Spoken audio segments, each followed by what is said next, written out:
Halo halo. Di video kali ini akan membahas mengenai kedalaman pondasi telapak atau para pekerja konstruksi lebih banyak menyebutnya dengan istilah cakar ayam. Sebelum membahas lebih lanjut mengenai berapa kedalaman pondasi yang diperlukan untuk bangunan, khususnya bangunan bertingkat rumah 2 atau 3 lantai, yuk kita bahas terlebih dahulu mengenai fungsi dan prinsip-prinsip dasar pondasi telapak tersebut. Fungsi pondasi adalah untuk menumpu semua beban yang ada pada bangunan, termasuk beban mati dan berat sendiri bangunan, beban hidup termasuk beban-beban akibat penghuni dan furniture, beban angin, beban gempa, dan beban-beban lain yang dipersyaratkan untuk kemudian diteruskan ke tanah yang menumpu pondasi tersebut.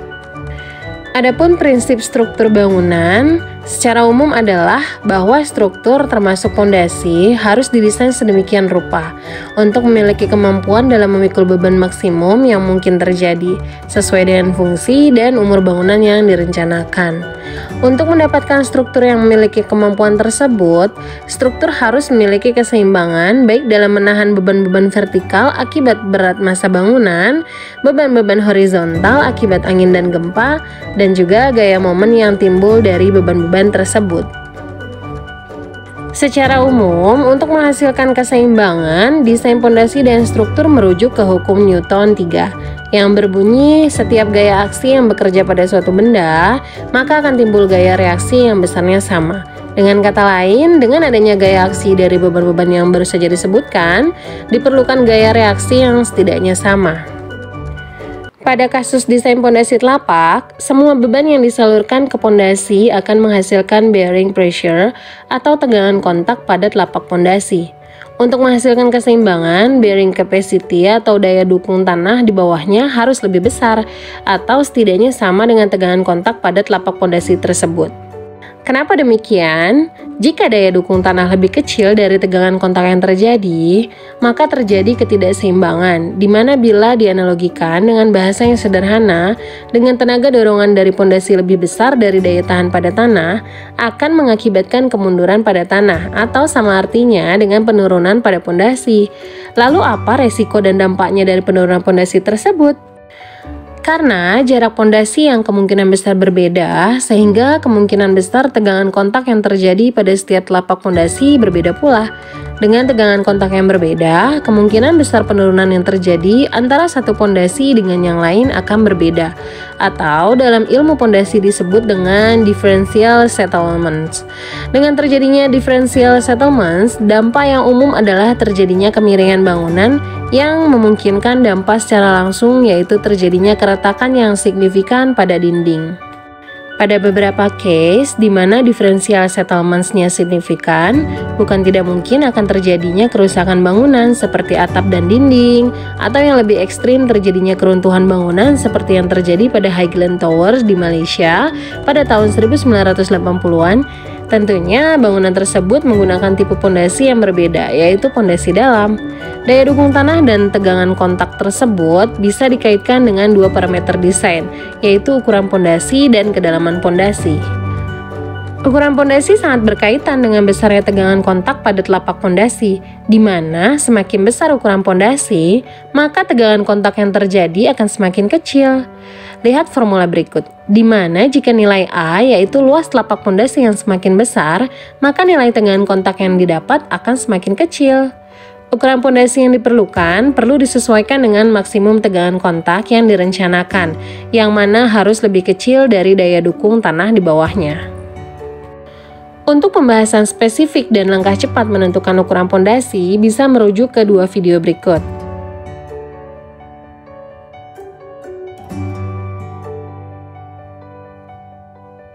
Adapun kedalaman pondasi sangat berkaitan dengan besarnya daya dukung tanah di bawah pondasi. Umumnya, semakin dalam lapisan tanah, maka daya dukung tanah akan semakin besar. Lihat ilustrasi hasil sondir berikut. Namun, tentunya pada beberapa case, daya dukung tanah untuk beberapa kedalaman ada kalanya dijumpai seragam. Sehingga, berapapun kedalamannya, daya dukungnya tidak akan bertambah secara signifikan.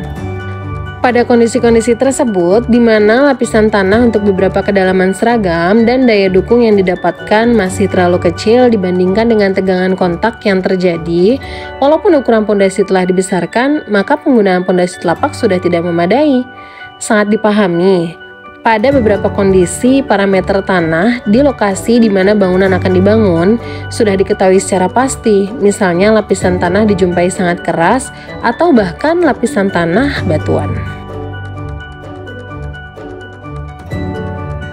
Namun untuk kondisi lain, di mana lapisan tanah sangat tidak seragam atau bahkan lahan di wilayah persawahan, rawa, dan lain-lain, kami sangat menyarankan untuk melakukan setidaknya tes sondir sebelum melakukan desain dan penentuan ukuran dan kedalaman pondasi.